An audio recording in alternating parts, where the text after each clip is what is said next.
Daily Bangladesh Facebook page থেকে আমি সেলিম রানা আপনাদের সাথে যুক্ত রয়েছি। আমি এই মুহূর্তে রয়েছি গাজীপুরের চৌরাস্তা ভোগড়া বাইপাস এলাকায়। এখানে কিন্তু ঢাকা ময়মনসিংহ যে মহাসড়কটি রয়েছে, এই মহাসড়কটি অবরোধ করে শ্রমিকরা কিন্তু সকাল 8:30টার থেকেই কিন্তু মহাসড়ক অবরোধ করে অবস্থান করছে। এই কারণে কিন্তু মহাসড়কটি দীর্ঘক্ষণ যাবৎ অবরোধ রয়েছে। যার কারণে কিন্তু মহাসড়কে অবরোধ থাকার ফলে যাত্রী এবং পথচারীদের কিন্তু বেশ দুর্ভোগের পোহাতে হচ্ছে।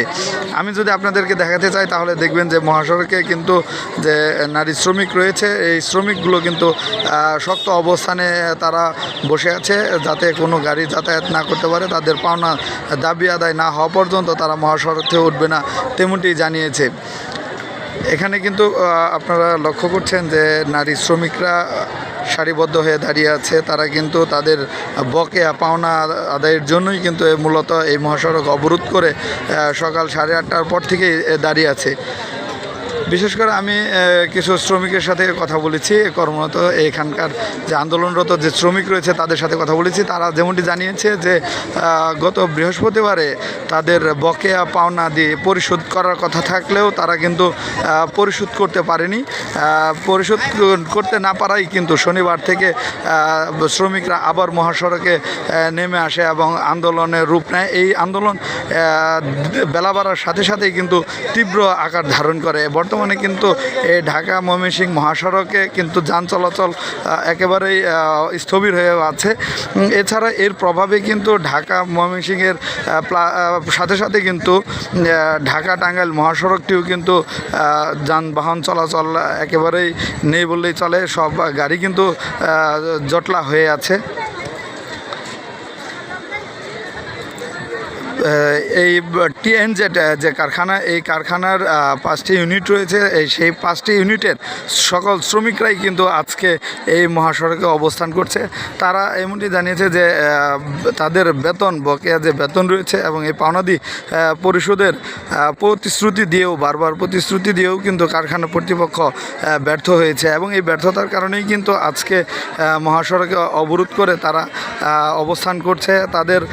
তারা যেমনটি জানিয়েছে যে এই অবরোধ ততক্ষণ চলবে যতক্ষণ তাদের বকেয়া পাওনাদি পরিশোধ না করা হবে, ততক্ষণই কিন্তু চলবে। আর এই মহাসড়ক যান চলাচল স্বাভাবিক করতে কিন্তু আইনশৃঙ্খলা বাহিনীর সদস্যরা তারা কিন্তু প্রতিনিয়তই কাজ করে যাচ্ছে। তাদের শ্রমিকদের সাথে দফায় দফায় আলোচনা করছে, তাদেরকে শান্ত করার চেষ্টা করছে এবং তাদের মহাসড়ক ছেড়ে দেওয়ার জন্য বিভিন্নভাবে অনুরোধ করা হচ্ছে যাতে মহাসড়ক যান চলাচল স্বাভাবিক হয়। বিভিন্ন পেশাজীবী মানুষও কিন্তু এই যানবাহন না থাকার কারণে কিন্তু তার পায়ে হেঁটে যেতে হচ্ছে। চরম দুর্ভোগের শিকার হতে হচ্ছে সাধারণ যাত্রীদের।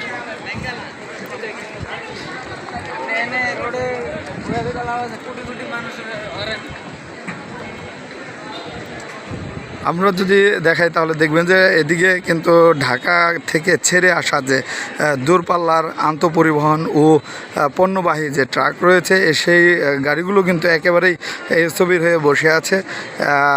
এদিকে যে পণ্যবাহী যে গুরুত্বপূর্ণ কিছু যানবাহন রয়েছে, সেই যানবাহনগুলো কিন্তু যেতে পারছে না। শ্রমিকরা কিন্তু কোনো ধরনের যানবাহনই মহাসড়কে চলাচল করতে দিচ্ছে না।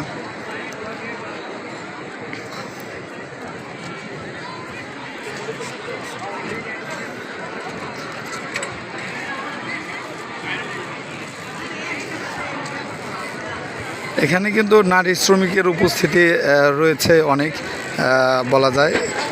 নারী শ্রমিকরা কিন্তু মহাসড়কে তারা শক্ত অবস্থানে কিন্তু বসে আছে। নারী শ্রমিকরা কিন্তু তারা কোনোভাবেই কিন্তু মহাসড়ক ছেড়ে দিচ্ছে না এবং যানবাহন চলাচল করতে দিচ্ছে না। জরুরি পরিষেবায় থাকা যে অ্যাম্বুলেন্সগুলোও কিন্তু যেতে পারছে না। সাধারণ একটি আপনারা লক্ষ্য করবেন যে একটি পায়ে চালিত ভ্যান, সেই ভ্যানটিও কিন্তু তারা যেতে দিচ্ছে না।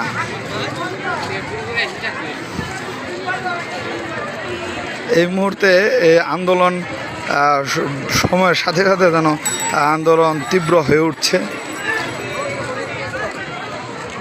তাদের বকেয়া আদায়ের জন্যই কিন্তু আসলে মূলত এই আন্দোলন বকেয়া পরিশোধ না হওয়া পর্যন্ত তারা এই মহাসড়ক অবরোধ করে রাখবে এমনটি জানিয়েছে।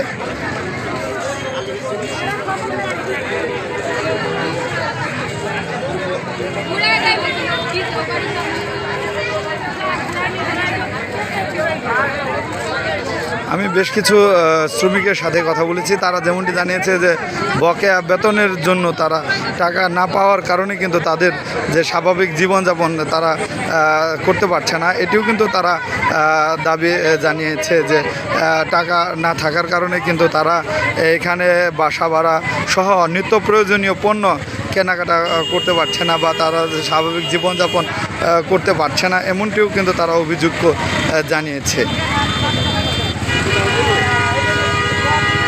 মহাসড়কে কিন্তু আপনারা লক্ষ্য করছেন যে মোটর সাইকেল যে রয়েছে এই মোটর সাইকেলও কিন্তু তারা যাতায়াত করতে দিচ্ছে না। এখানে বেশিরভাগই কিন্তু নারী শ্রমিক রয়েছে এবং এই নারী শ্রমিকরা শক্ত অবস্থান থাকার কারণেই কিন্তু মহাসড়ক এতটা স্থবির হয়ে পড়েছে। আর এই যানবাহন চলাচল না করার কারণে চরম দুর্ভোগে পড়েছে দূরবর্তী যে যাত্রী রয়েছে, যাত্রী সাধারণরা।